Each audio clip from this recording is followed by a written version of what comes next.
تم بڑے شہر کے باسی ہو، تمہیں کیا معلوم، گاؤں کے لوگ جدائی میں اجڑ جاتے ہیں۔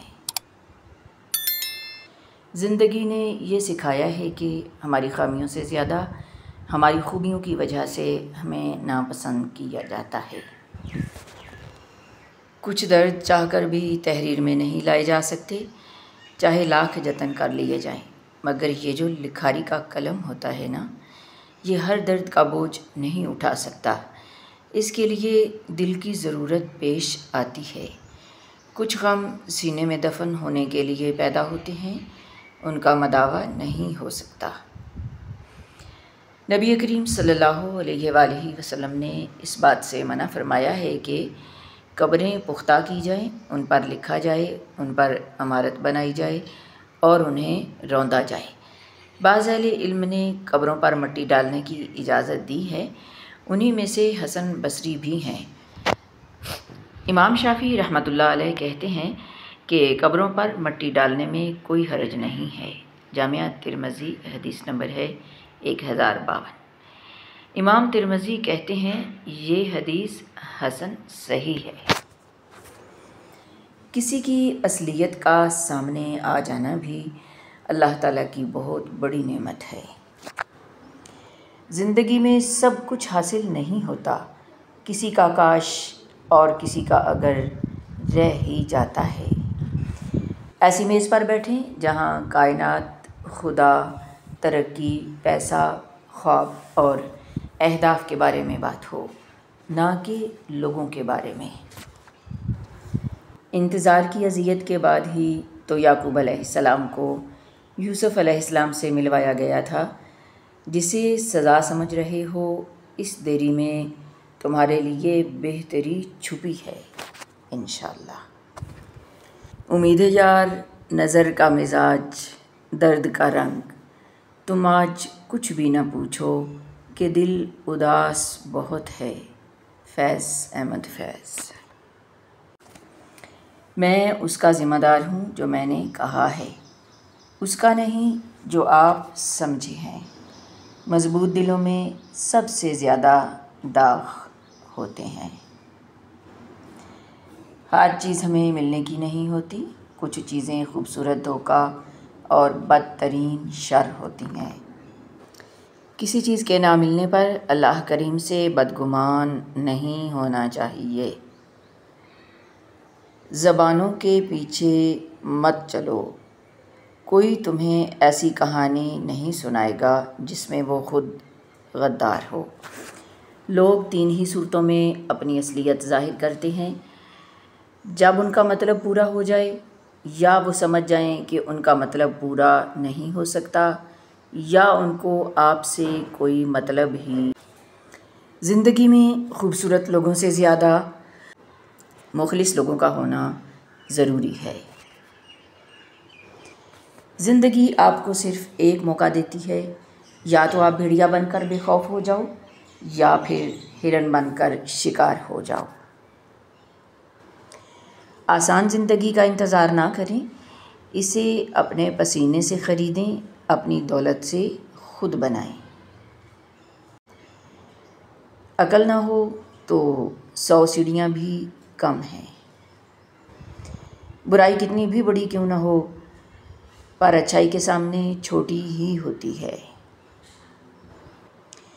سائے میں بیٹھی ہوئی نسل کو معلوم نہیں، دھوپ کی نظر ہوئے پیڑ لگانے والے۔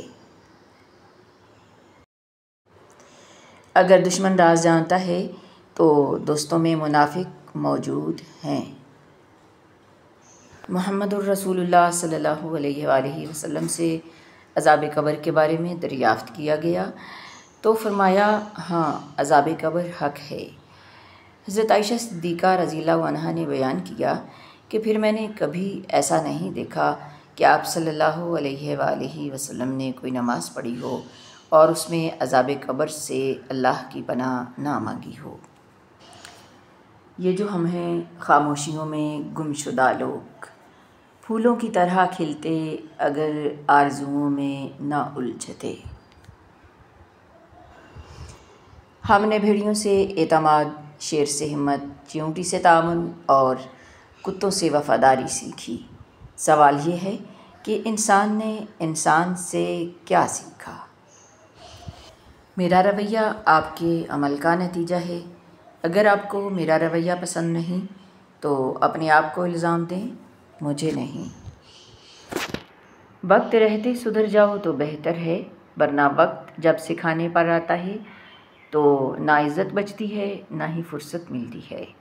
وقت کا دیا ہوا سبق کبھی نرم نہیں ہوتا، اس لیے سمجھداری یہی ہے کہ وقت کے اشارے کو پہچان کر خود کو سنوار لو، قبل اس کے کہ وقت خود تمہیں توڑ کر سنوار دے۔ محبت ہمیشہ مجنون ہوتی ہے۔ اگر محبت میں تمیز آ جائے، ٹائم ٹیبل آ جائے یا احتیاط کا پہلو آ جائے تو وہ محبت نہیں۔ مثلاً اسے کہیں کہ آج شام کو تمہیں محبوب نے بلایا ہے، تو وہ کہتا ہے کہ شام کو اگر بارش نہ ہوئی تو میں ضرور آپ کی خدمت میں حاضر ہو جاؤں گا۔ تو یہ محبت نہیں اور محبوب والی بات نہیں۔ جناب واصف علی واصف۔ بعض اوقات الفاظ وہ مجبوریاں نہیں بیان کر سکتے جو چہرے کر جاتے ہیں۔ عزت نفس کسی شخص کی محفوظ نہیں، اب تو اپنے ہی نگہبان سے ڈر لگتا ہے۔ ابو علی سینا سے کسی نے پوچھا دن کیسے گزر رہے ہیں؟ ابو علی سینا رو پڑے اور کہنے لگے کہ گنہگار ہونے کے باوجود رحمتیں برس رہی ہیں، سمجھ نہیں آتا کس بات پر اللہ کا شکر ادا کروں، نعمتوں کی کثرت پر یا عیبوں کی پردہ پوشی پر۔ چاہے انسان کتنا ہی مصروف کیوں نہ ہو، اگر وہ واقعی پرواہ کرتے ہیں تو وہ ہمیشہ آپ کے لیے وقت نکالیں گے۔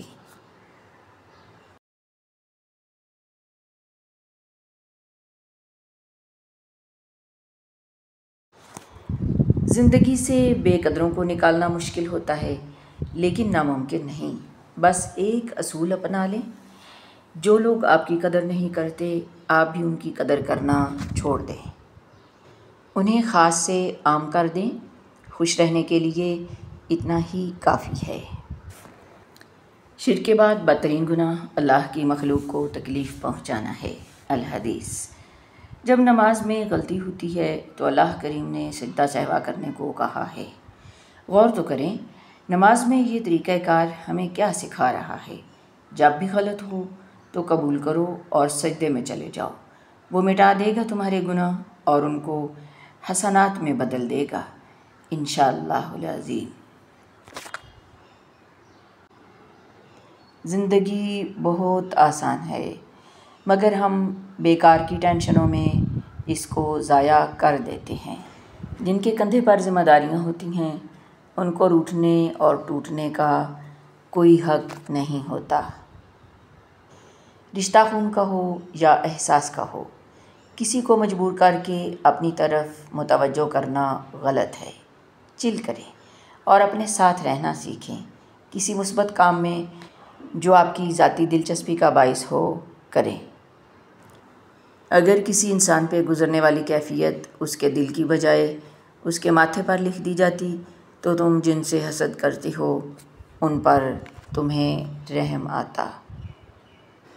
صرف پیسوں کی کثرت میں برکت نہیں ہوتی، یہ بھی برکت ہے کہ 2-3 ماہ گزر جائیں اور تمہیں ڈاکٹر کے پاس جانے کی ضرورت نہ پڑے۔ برکت یہ بھی ہے کہ تمہارے پاس پڑی چیزیں خراب یا ضائع نہ ہوں، اور یہ بھی تو برکت ہے کہ تم تھوڑا کھانا کھاؤ اور سیر ہو جاؤ اور کم سو کر بھی تر و تازہ اٹھو۔ رسول اللہ صلی اللہ علیہ وآلہ وسلم نے فرمایا ساری امت جنت میں جائے گی سوائے ان کے جنہوں نے انکار کیا۔ صحابہ نے عرض کیا یا رسول اللہ انکار کون کرے گا؟ فرمایا جو میری اطاعت کرے گا وہ جنت میں داخل ہوگا اور جو میری نافرمانی کرے گا اس نے انکار کیا۔ اور پھر زندگیاں اجاڑنے والوں کو لگتا ہے کہ ان کا حساب نہیں ہوگا۔